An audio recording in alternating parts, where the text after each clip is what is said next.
Yo, what's good, YouTube? It's Mr.BuyTheDip back here with another video. Today I have a slightly different video. I mean, I'm just going to be answering a question, but I do think some of the questions that this person specifically asked are super helpful for other people and kind of made me stop and think as well. So I put up a few things together in my docs, and I'm going to talk about them today. And the question is from a guy named Jake. That was in my comments, and he said, Jake Leo said, I just started 2 days ago, broke university student. I got $400 max in my bank account, and he wants to grow it. Okay, he says he's scared to hop in and lose everything at once. At the moment, I started with $15 in Robinhood, all right, and he's inexperienced, and just to test the waters, he bought fractional shares of NVIDIA, Bitcoin, AMD, and these are companies he's familiar with, so that's a good thing. Okay, can you give me some tips or what? How do I start? What should I be doing in my case? Any advice? Should I put more money? Okay, good questions overall. I mean, the way he has everything mentioned, how he has 400 in the bank account. He's a university student. It makes sense. He knows why he has $400 in the bank account. You know, you're a university student. It's not like you're working a full-time job and you don't have a stable savings account, or you can't find a way to save $3,000 to start out your investment process, right? Here's what I would say. You do not need a lot of money to invest at all. But let's get into it, okay? His situation is he has $400 in his account, okay? Now, the first thing that popped up to my head is, do you have a small source of consistent income? Now, this means any part-time job. Obviously, you're still in college. You're getting your education, and so that's basically you're investing in yourself, okay? When somebody goes to college, they're going in there for 4 years, right? 4 or 6 years, whatever the case may be. After that, you're going to get more money, hopefully, right? After those 4 or 6 years. But while you're in there, you need to find a small job. This is what I would do. You know, I'm not saying you should do it, but this is what I would do. I would find a small job at McDonald's, Taco Bell, whatever. Work at least, 10 hours a week, so I can maintain at least $500 to $600 here and there after 3-4 weeks. And I have a consistent income. So that way, if I'm losing 50, 60, 70 in one of my trades, that's all right, you know, because you have more money that you can lean on. Now, have a savings account which you can lean on. This is very important because you might run into something like this.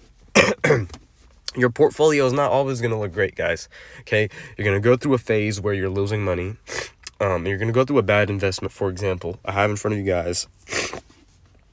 And the reason why you need a strong savings account is if you look at your loss, you should be able to say, okay, well, I'm losing this much, but I have double the amount of that in my savings.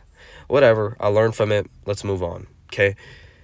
That is why you need a good savings account, or you need money, okay? You need money in the account waiting for in cause of an emergency or in cause of a bad trade, a loss, okay? That is why you need good money in the savings account, okay? Now, the good thing is you want to grow money. He mentioned he wants to grow money, so he knows why he wants to invest. Now, this goes for a lot of other people. Why do you want to invest? Do you want to just get more money? Do you want to get more money and then pull it out and put it back into the savings account to start a business? Or what specifically is the reason for you to invest? Good thing that you just want to grow your money, get more money. But he says that he was scared. And I was too. I'm not going to lie. I was scared putting in $15, $10, whatever, because that's what I started out with, right? And he says he was scared to invest, so he just started out with 15, which is fine. There's one thing that can be replaced with being scared, I said, is having knowledge and having experience. There's nothing wrong with being scared at all. I'm not saying anybody shouldn't be scared. You should be scared, right? You're putting your money into something you don't know if it's going to give you money back or it's going to go down, and you're going to get nothing in return. I don't care if it's $10, $20, $30, $1,000, $2,000. You should realize before putting the money through, before making the transaction, have a little bit of knowledge. Look up videos, have some resources you can lean on, so that way you aren't so scared. And as you grow that knowledge, YouTube is the biggest platform. You have videos everywhere. It takes one click. All right, guys, it takes literally one search. Stocks for 2025. How do I be a better investor on Cash App? I have videos on it as well. Scroll through my channels. You're going to see certain benefits of starting out on Cash App, right? Started with $15. That's perfect. All right. Matter of fact, that's what I started out with when I say I started out with it, because I can go back to NVIDIA. It was one of the companies that I invested in because my laptop had an NVIDIA sticker on it. Fun fact. And I was familiar with the company. I saw it. I'm like, you know what? This sounds like it sounds like it's going to grow. It's software. It's technology. So December 19, 2023, last year, is where I bought 0.03 shares, fractional share, $15.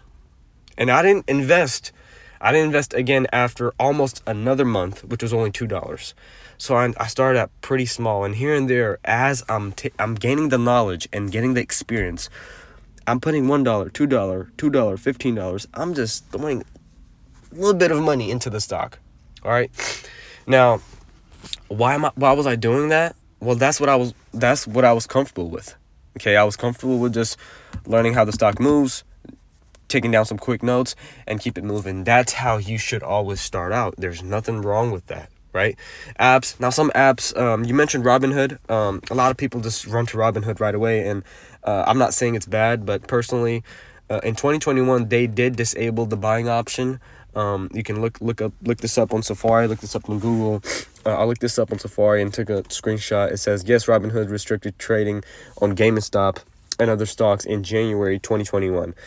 Now, Robinhood did this specifically because people were just buying this stock and making it blow up, go to the moon, is what they would say. And GameStop actually blew up like crazy in 2021, and a lot of people made some money off of it. But I think it would have kept going. It would have kept going if they didn't disable the buying option. And that's just one of the reasons that I have against Robinhood. Other than that, Robinhood has a pre-market and an off-market where you can sit and watch, which is very beneficial. I would recommend that. But to actually do the investments and stuff, Coinbase, Webull, start on Cash App is what I would do. Okay. I'm not saying don't invest in Robinhood, but if you're definitely comfortable doing it and you think, you know, it's something you like doing, go for it, okay? I'm not saying I wouldn't invest in Robinhood, but I feel like I prefer Webull personally. I prefer Webull over Robinhood, okay?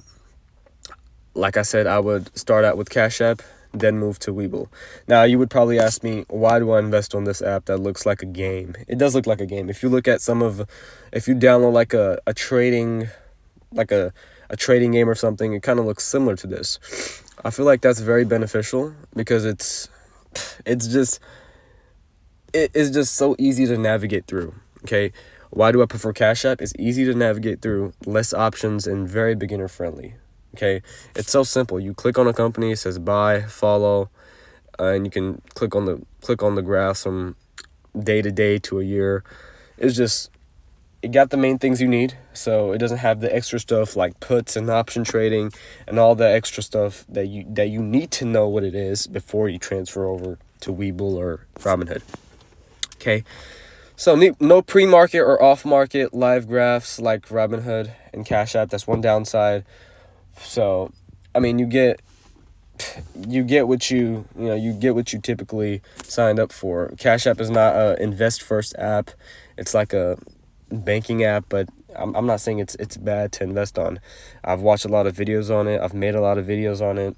A lot of reviews are pretty good for beginners that want to invest. Okay, use your resources before Webull. Now, I will say this: before you make the big transaction, $2,000, $3,000, when you get there, because you will get there, right? You're probably going to be on Webull. I wouldn't go more than $3,000 on Cash App, $5,000. I wouldn't have that heavy of a portfolio on Cash App. But use your resources. What I mean by that is gain knowledge and experience before going on to Webull or Robinhood or Coinbase. So you need to understand what's going on in Webull. Okay, Webull has a lot of things. When you get on there, it's like graph on graphs. It's going to ask you a lot of questions like, what kind of account do you want? Like, what is your risk management? So a lot of those things you have to know. Okay, you have to know what those things mean, because if you're just clicking through and you're trying to make a count and just put money into a stock, you're gonna get lost eventually. Okay, so watch videos on Webull guides, how to navigate through the app. You have YouTube, you have Google, Safari, TikTok. Use your resources. All right, but other than that, if there are any other more questions, let me know. And other than that, if it's any other thing that I would tell you guys, is just to diverse your portfolio. Instead of investing in just Nvidia, Tesla, and Apple, invest in some other stock that you believe in. Okay, look into a stock that's $5 a share. Put like $100 in there, right? And believe in it. Watch it grow over time. Diversify your portfolio. Just investing in crazy long-term stocks is good, but you have to have like different type of stocks with different categories in your portfolio as well. Okay, thank you guys for watching.